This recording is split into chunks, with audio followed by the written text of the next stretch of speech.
Hi, this is Wayne from the Ball and Breakfast podcast, and today we're going to be talking about the Chicago Bears offseason, who they should be cutting, what free agents they should be signing, and who they should be looking to draft in gear up for Ben Johnson's first season as the new head coach for the Chicago Bears.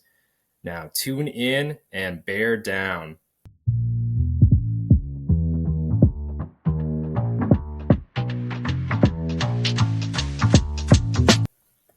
So I want to talk about and discuss what are the Bears' needs, some of the draft strengths that are in this year's draft, like which positions are good and such.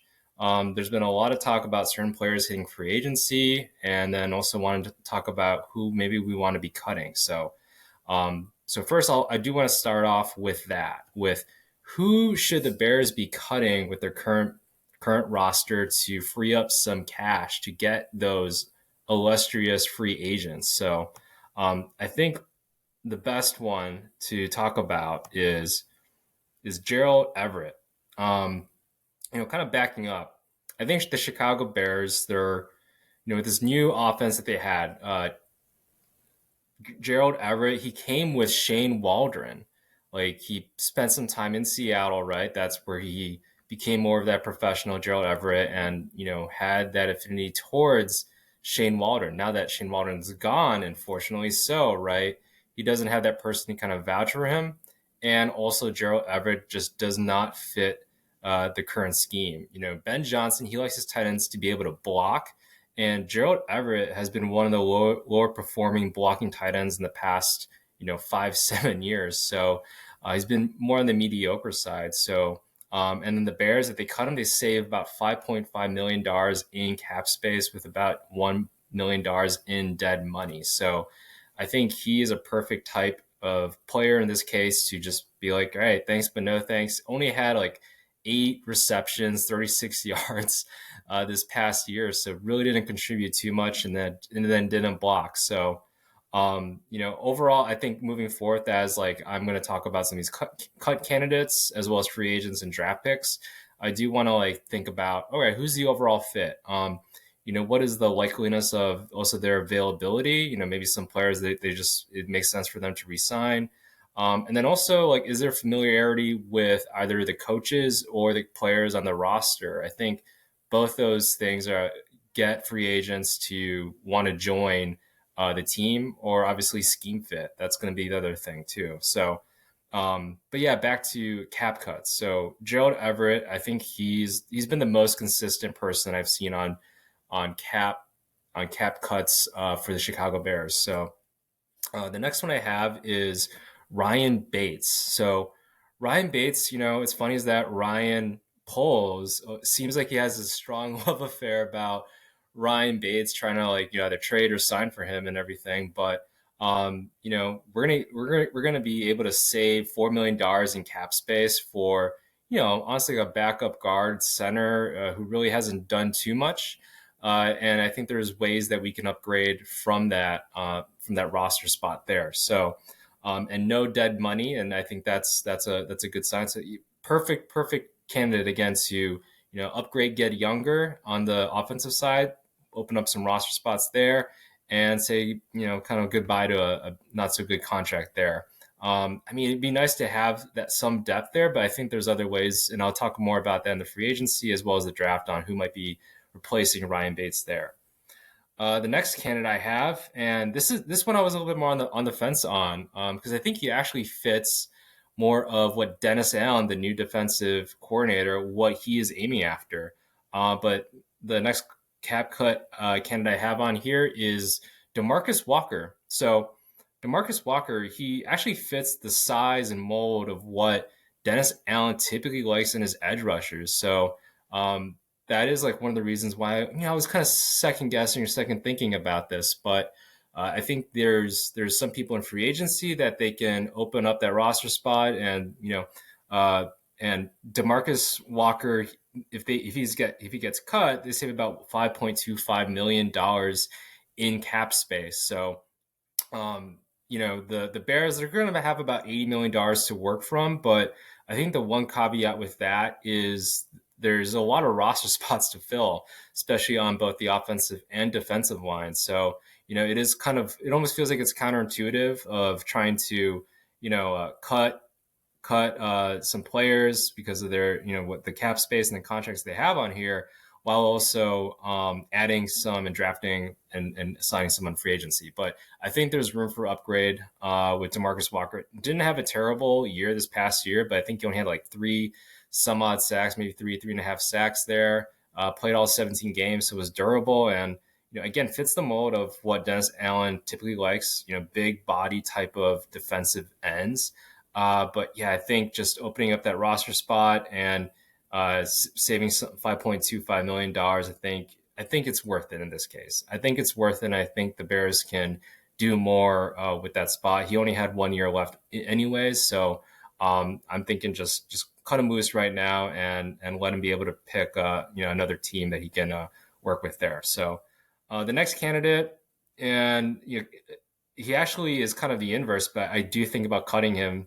And he's an edge rusher. It's Dominique Robinson. So hasn't really contributed too much for the Bears in his time. There was some highlights and promise in his rookie year, but just hasn't been able to take that next step in his career and in his performance. So and he doesn't fit what Dennis Allen looks for, I think, is another thing. So in contrast to DeMarcus Walker, who does fit a lot of the mold of what Dennis Allen likes in the edge rusher position, Dominique Robinson, he doesn't, and he hasn't performed. So again, kind of the inverse, and he's younger too. But I think both those candidates, even though we're getting thinner on the edge, on the edge rusher defensive end side, I think through the draft and free agency we can pick some up there. So and then not really a cut, but I think we got to let Keenan Allen go. I know that he is Caleb Williams' favorite target, which he's talked about, but this is more of a business decision in this case.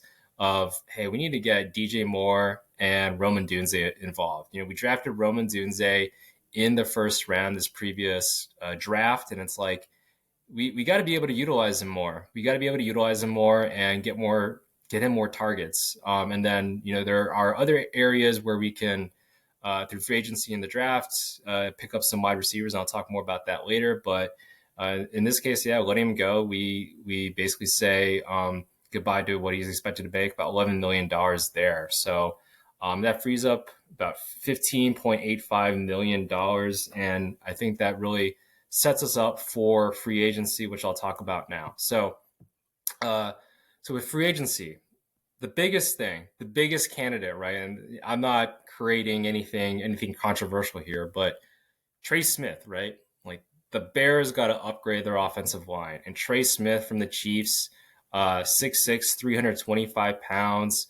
I think it was a 6th round pick several years ago. Now he's going to be 26 years old when the season starts. PFF had him graded as like the 15th best guard in all football. If you also want to look at maybe Madden ratings, it's always kind of hard to evaluate guards and tackles. I get it and such, but Madden rating, he was rated as the 7th best guard this past season. So, I think the biggest thing to keep an eye out on is Travis Kelce going to retire, right? Because what that does, it creates kind of that snowball effect. It'll free up that cap space where the Chiefs can actually re-sign Trey Smith. Now, Trey Smith didn't necessarily have the best playoffs, best Super Bowl, but he is still probably like one of their best offensive linemen.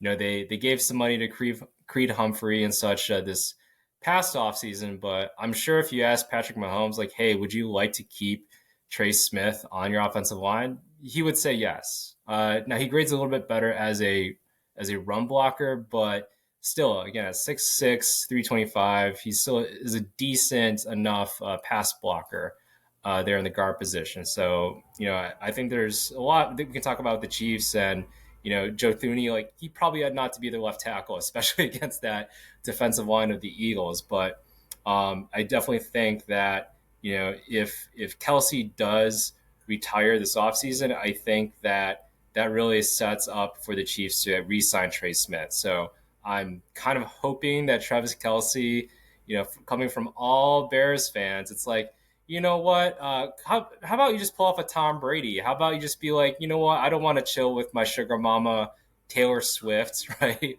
I don't want to chill with her. I want some revenge. I want some revenge.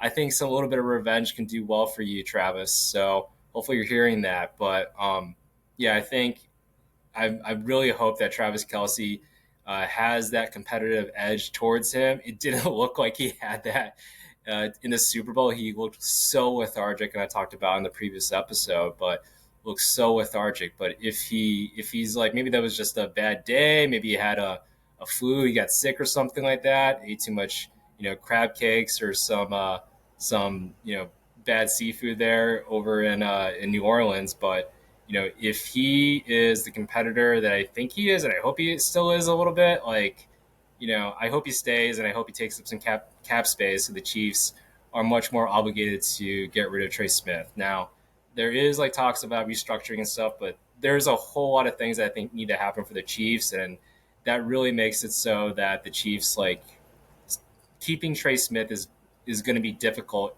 if Travis Kelsey does decide to stay. So yeah, Trey Smith though I have him going to the Bears.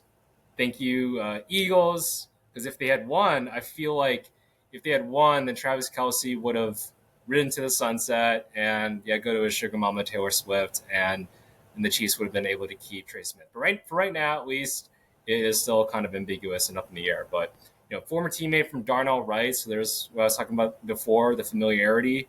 And has been playing at a Pro Bowl caliber level for been in the league for about 3-4 years since he entered. Projected to be about $21 million a year for a 4-year contract is what we're kind of expecting to see here.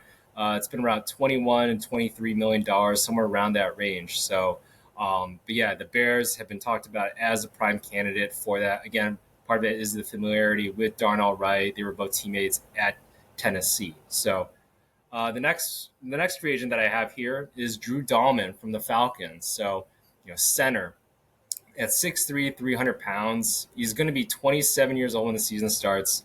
PFF actually had him ranked as the 4th overall center this past year. He's not necessarily the best pass blocker.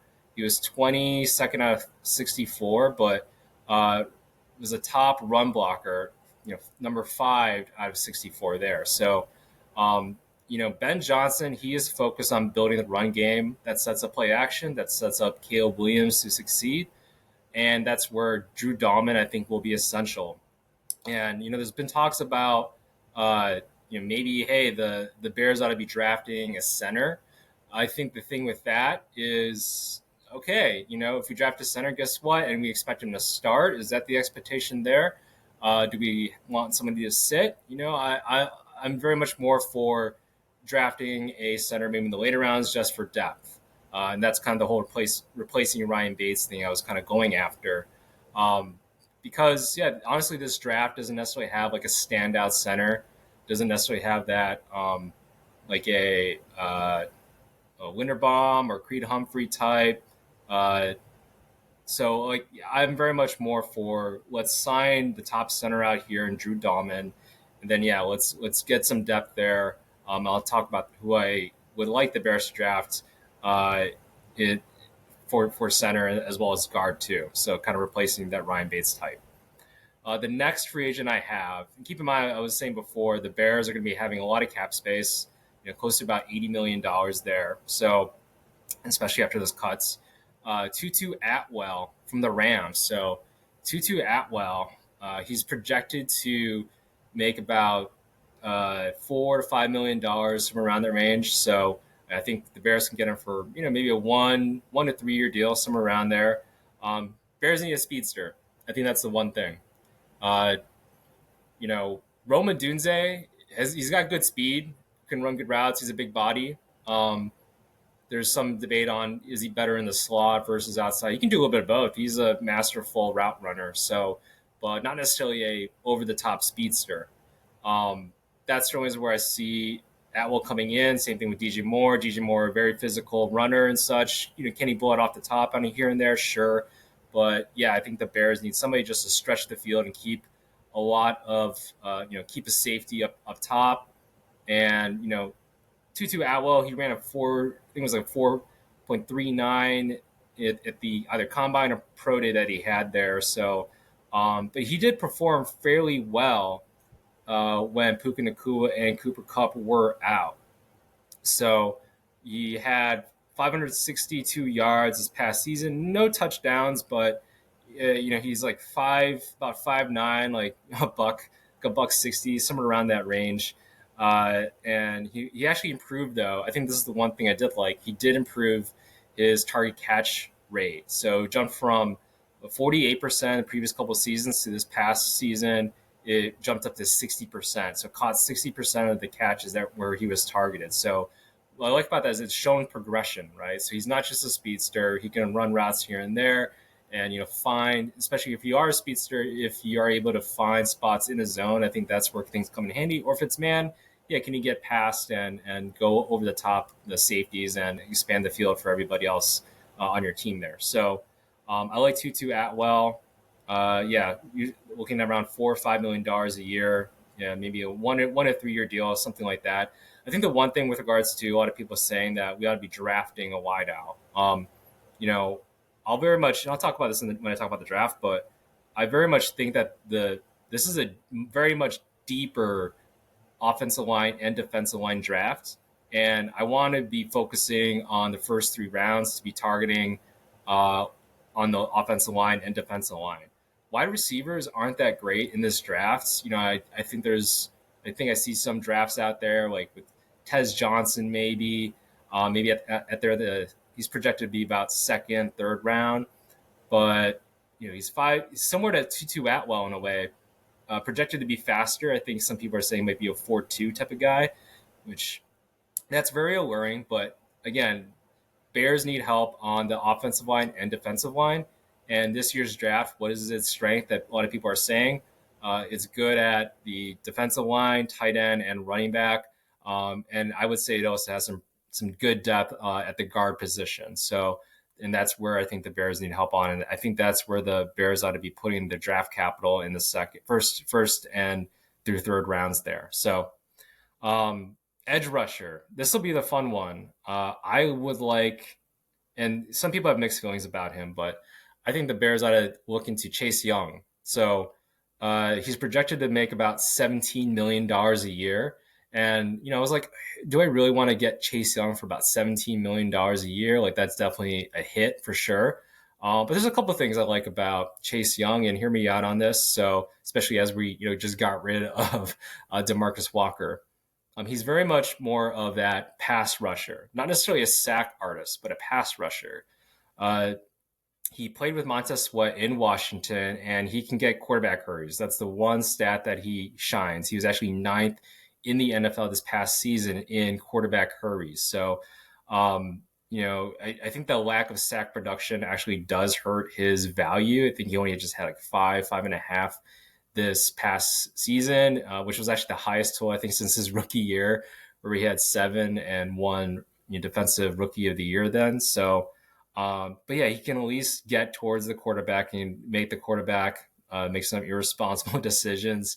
He did play for Dennis Allen too. So part of me thinks like, okay, maybe he wanted to, work with a Dennis Allen. Maybe there was also some mutual interest in Dennis Allen wanting to work with Chase Young. Obviously, he's still young, still 25 going on 26, second overall pick, right? Several years back now. Isn't the greatest against the run, but he does fit the body type that Dennis Allen likes, right? He's 6'5", 265. So I think I feel like that fits like his bare minimum, Dennis Allen's bare minimum for a defensive end. So he usually likes like somewhere between 265 to like 290, I would say, for edge rusher. You look at the Cam Jordans of the world, Trey Hendricksons, very much big-bodied edge rushers that can both, have good run defense as well as get to the quarterback. So I think, if it's like a 1 or 2 year deal, that would be ideal. He might want more like a 3 or 4 year deal. So, but yeah, I think $17 million, it's not ideal, but I think, there's been talks about Josh Sweat, who also kind of fits that mold a little bit. I think there's a couple things there. I think Josh probably want more. I think he'll probably want closer to $20 million, since he had an excellent Super Bowl performance and does have honestly a better track record than Chase Young in the sack department. So would I love to see two sweats on the Bears defensive line? Yes, but I think part of it too is like, okay, this Chase Young person, I think he can do the job, and I think we can also address edge rusher in the draft, kind of complement that. And I think that's where I feel like, okay, let's get somebody that can play a couple years, and then and then that also gives some opportunity, a couple years for development on that edge rusher that we draft. And I'll talk about who I want there later. But yeah, Chase Young, about $17 million a year, 1 or 2 year deal there. And then addressing the defensive tackle position. So, I do want to address it in the draft, but I think with the Bears, I was looking at it. Garon Dexter, he's in he's I think he's taken some steps to be kind of more that three technique. It's like there is that kind of debate on, is Dexter more of a three tech versus more of nose tackle type, and I think he's a little bit of both. But honestly, like he got 5 sacks, did pretty well in terms of getting pressures on the quarterback. So I think that let's see what he can do at the three tech. But Sheldon Rankins a little bit more in that three tech department. I think we can. He actually had played with Dennis Allen. He was drafted by Dennis Allen back in 2016. Now he's at age 31. Had his best years with the Saints. So I think that maybe Rankins now, again, age 31, he's like, hey, that Dennis Allen guy, there's a lot of exciting things happening over there at the Bears. Maybe I signed for a 1 or 2 year deal. I think he's still under contract technically with the Bengals, but from my understanding is that the Bengals, they need to be cutting some players to keep some of the players that they want, or at least maybe what Joe Burrow wants, right? So Sheldon Rankins definitely fits that mold in terms of cut candidates for the Bengals there. He only played 7 games this past season and really didn't do too much. I think he got 1 sack, but my whole thing is that the year before he had a really solid season with the Texans, where he had 6 sacks and 10 quarterback hits. So, I can work with that. I think I can work with that if we get him for like $9 million 1 year deal, kind of a prove it deal. And then, Sheldon Rankins, he gets to work with Dennis Allen, where he had some of his brightest moments with the Saints. So, and then I think the Bears need some of that veteran presence, right? People that have played in the system that, either the offensive coordinator or the defensive coordinator, similar systems that they played in, and can show the younger guys, some of the things with regards to know about the scheme fit, but then also how to be a professional. And I think, Rankins can help out with that too, for not just Dexter, but the rookie that I'm looking for the Bears to draft, Pickens, and everybody else there. So, and then moving on to tight end, and I'm not going to go for like every single free agent who I think the Bears ought to be getting. I'm going to leave some room, some cap space at the end there, and then also factor in the draft picks and them signing and stuff. But I'm going to leave a little bit of room just to get leave some space for the Bears to essentially pick whoever to fill up more of the roster. So unless you really want to know my thoughts on like the Bears 5th, 6th wideout or something, so or 5th string tight end. But yeah, tight end, I'm looking at Mo Alley-Cox from the Colts. So I talked about before about Gerald Everett and his lack of production, or his lack of not being as much of a run blocker. When you look at Mo Alley-Cox from the Colts, that's basically what he is in a nutshell. He is very much that. He's like listed at, I think it's 6'5", around 270, like a big tight end. But a lot of people thought it was actually going to be more so of a pass catching, because he played basketball, right? Like that kind of tight end. But he very much has settled more of like as a pretty good run blocker. So I'm looking at a 1 year deal, about 1.9 million according to Sports Track is what he's listed to get. Age 32. He's been around the NFL for about now close to 10 years, right? So one of the best run blocking tight ends, past 5 years about against the run. Again, the run and play action, it's going to be really important to Ben Johnson's offensive scheme. especially with the tight end there. So, I think he's rated in PFF. I think I saw he's consistently gotten 60 to 70 run blocking grades there, and he's a pretty decent catcher here and there. Very much more of picks his spots, but not necessarily straight line speed or not necessarily the best route runner either. So, but he can catch the ball. But his primary focus there is blocking. So kind of in a way like a younger Mercedes Lewis. Like we don't have to keep re-signing Mercedes Lewis until he's 60. So Mo Alley Cox again from the Colts. I see that as a pretty good value. Again, that bring in some veteran presence into the locker room, and I think he fits a scheme for what Ben Johnson's trying to do with the Bears with running the ball at the tight end spot. So there you have it with regards to your free agents.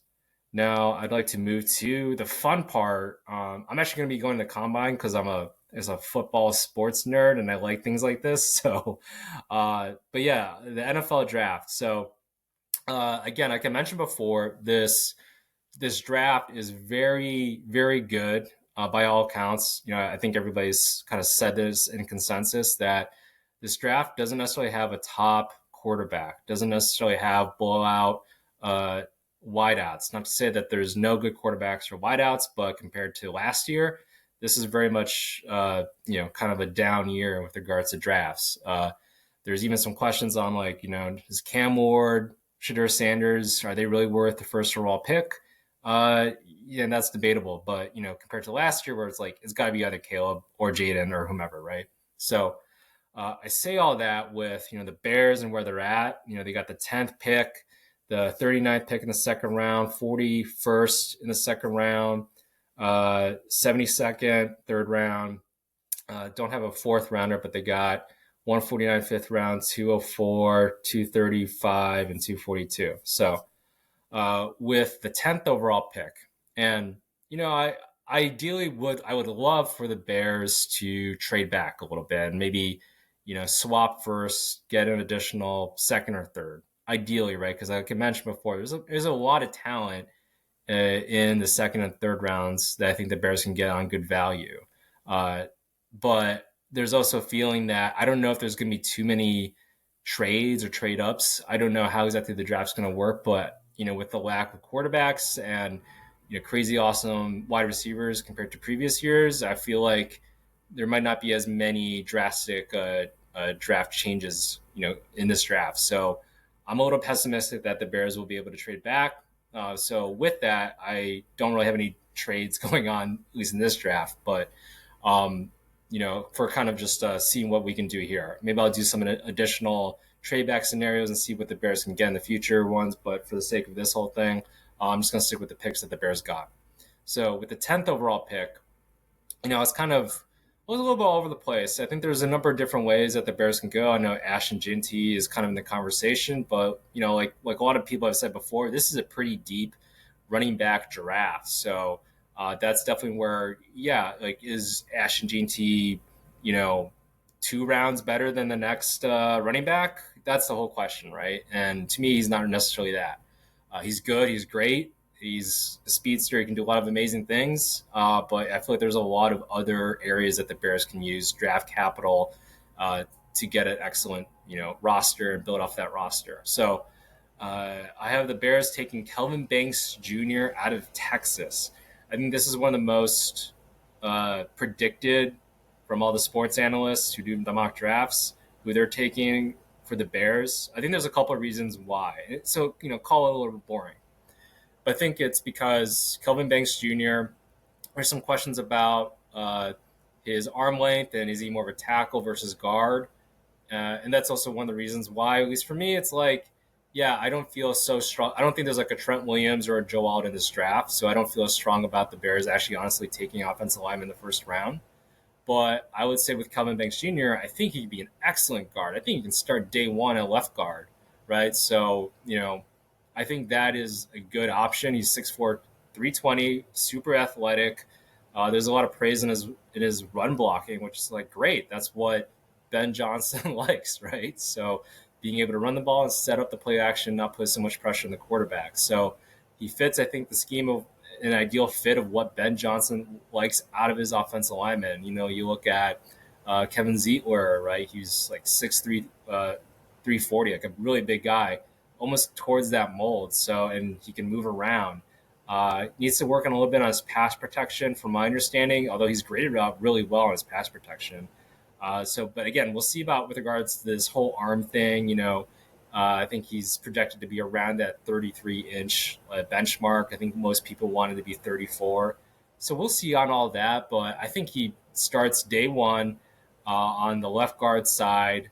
Now that we got Trey Smith, Drew Dahlman, and it also kind of opens things up a little bit for Braxton Jones if he takes a step back, if we're like, hey, we want to upgrade, maybe Kelvin Banks, maybe he is the answer at left tackle, and then we let Braxton Jones go in the offseason. I'll be one to be like, hey, look, Braxton Jones, he's been a decent left tackle, especially given his pedigree from being a fifth rounder out of South Utah was it.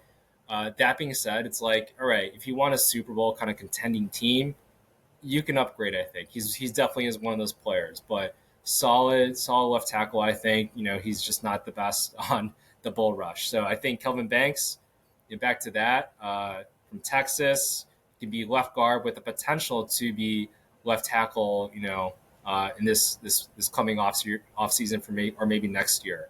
There are some left tackles that are slated to be free agents next year, like Rashawn Slater and such. So maybe the Bears still under with Caleb Williams' rookie contract, they're able to pick out a left tackle that way, or maybe there's some better ones in next year's draft. But I think for what they're trying to do right now, Kelvin Banks I think makes a lot of sense. If Will Campbell's there, that's a maybe too. But I really like that the size and physicality that Kelvin Banks brings here. So moving on to number 39, running back. I'm looking at the Bears. I think in the mock drafts that I've been using, there's like some DTs there, and I don't know. I have mixed feelings about if those things are going to be accurate. Like, is Kenneth Grant? He was showing up there, and I would love to have a Kenneth Grant there, but I don't. Every single other actual like mock draft that I've seen out there, he's been taken in the late first round. So would love to take him there, but I kind of ruled with okay, that's not as likely going to happen. I feel like. So I'm going to go a little bit different here. I'm going to take running back Omarion Hampton out of North Carolina. So he comes out at 6 foot, 220 pounds, but he's compared to Ramondre Stevenson. I love the scouting report that was written about him. It says he runs like a downhill truck whose brake lines have been cut. So I look at that and I'm like, that's hysterical. Past 2 seasons, he's gone in at least 1,500 yards. He's averaged 5.9 yards per carry for both the previous 2 years, so pretty consistent there, and scored 15 touchdowns. He grades out as a pretty solid catch or two out of the backfield. Some room to kind of grow there, and also pass blocking, he can improve there. But I feel like that's for a lot of college running backs. He has a good frame, so I'm not too worried about him being a decent pass blocker at 6 foot 220. But yeah, I think he would complement DeAndre Swift really well. In a sense, again, we have Ben Johnson now. If we want to compare and contrast what the Bears have to what Ben Johnson was able to do with the Detroit Lions, is he had that thunder and lightning type of dynamic duo in Gibbs and Montgomery. So in this case, DeAndre Swift, I guess, is a poor man's Gibbs. No offense to DeAndre Swift, but just not there. And then David Montgomery, that power back, that's definitely where I feel like the Bears could upgrade some. Rashawn Johnson, I was kind of excited about him, but I think with him, he's very much more like straight line, very much straight line. Whereas I feel like with Omarion Hampton, he does have power going up and down and such, but I feel like he doesn't necessarily have the lateral quickness. I think that's where Omarion Hampton, really excels at, is he's got some lateral quickness, can juke, make defenders miss, but then also run you over like a freight train. So, I think having those 3 running backs, I think that really sets the Bears up for success, though. And I would love to see an Omarion Hampton be on the Chicago Bears. So, and then moving on to the 41st pick, and again, I was looking at fits the scheme,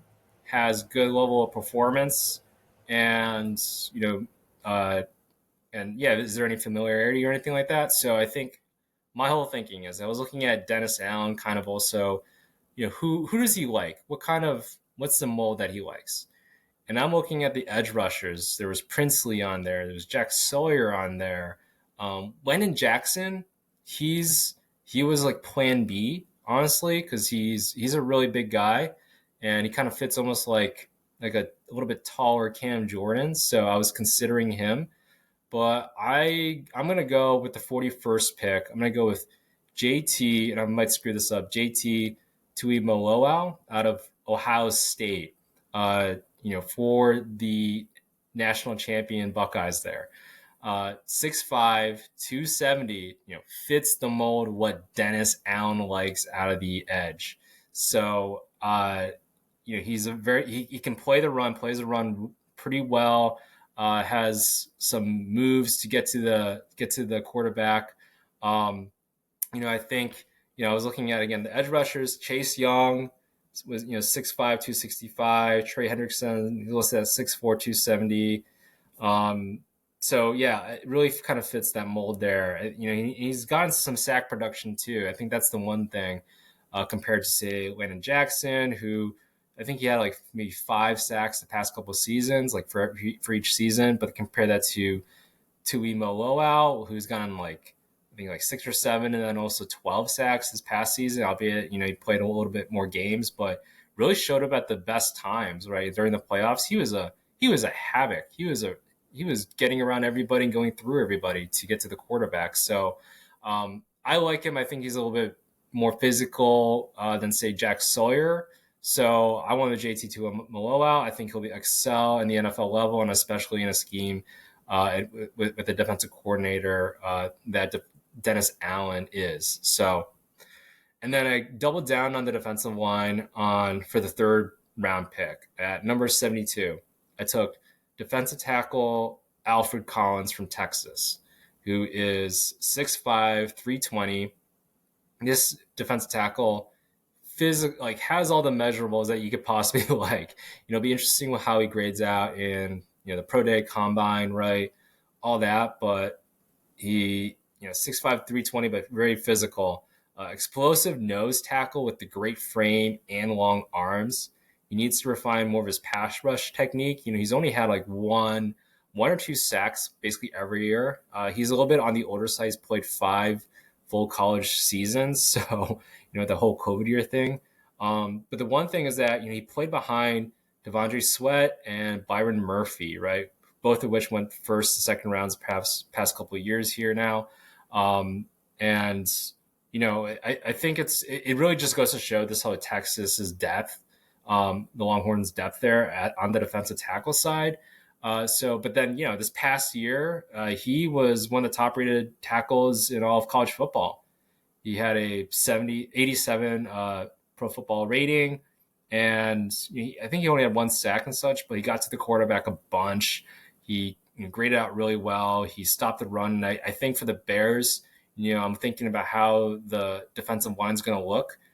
Billings, who's been pretty decent here and there when he does play, only has 1 year left in his contract. He's going to be 30, 31, 32, somewhere around that range. I don't think the Bears are going to resign him. So I think that the Bears are going to think more in the future, get more of that nose tackle so that Jervon Dexter can focus more on, getting to the quarterback, be more of that 3 tech there. And like I mentioned before, we got Rankin. So I think that's where the Bears might be going here, is get more of that nose tackle that can clog the lanes more. And, that's where I like Alfred Collins with his size, his physicality. And it's not to say that Alfred Collins can't get to the quarterback. He just needs to refine some things here and there. And then maybe his sack total will go up. So, but yeah, I like Alfred Collins. I see him, as great value in the 3rd round here. I think there's been some projections, him maybe possibly going sooner, but, he came up here, and I've seen a lot of other mock drafts him going in the 3rd round. So I'm going to take Alfred Collins here. And then, again, like I mentioned before, we don't have a fourth round, but we do have a fifth rounder. So, and that's where I was talking about with getting some O line depth. So we addressed kind of the left guard position, but then, with Kelvin Banks Jr. in the first round, this is where I'm like, okay, let's put some depth in the fifth round. Let's go after center, but maybe he can play guard too. That's where I like Jonah Monheim from USC, 6'5", 300 pounds. He's going to be 23 when the season starts. He's a really versatile offensive lineman. He's played 30 games at both tackle spots, so both left tackle experience and right tackle experience. He's played 12 games at center, and that's where a lot of people project him to stay at. But then he also has the flexibility to go out at guard. He started 4 games at guard too. He's lean but mobile, so he can go move around a little bit. Has limited arm length, and again, that's the reason why people are projecting him to be center or guard. I think he's a solid backup at center or guard. I think he can be like that Ryan Bates, just maybe cheaper, younger, and hopefully maybe a little bit better. Familiarity, like I talked about that before. He has played with Caleb Williams. He played with him for a couple of years there at USC. So, I think maybe there's some continuity. if something does happen to Drew Dahman, maybe doesn't pan out, then that's certainly is where Jonah Monheim can come in and has some familiarity with Caleb Williams. And, if there's injuries in the guard spot, maybe he can line up in there too. So again, getting some depth, some options there, improving the offensive line depth. So, and then moving on to the 204th pick at tight end, might be botching his name too, Luke Lachey from Iowa, tight end at 6'6", 250. He only had 4 receiving touchdowns in college, and part of that I think has to just do with the notoriously anemic Iowa offense there. Keldon Johnson is really the only highlight there, but at running back. But Luke Lachey, it's Lachey, kind of like Nick Lachey. He has the prototypical size and decent athleticism at tight end. Good catching ability, good catch radius. Again, at 6'6". I think Ben Johnson, I think he likes the Iowa mentality, especially for tight ends. Drafted Sam Laporta with the Lions.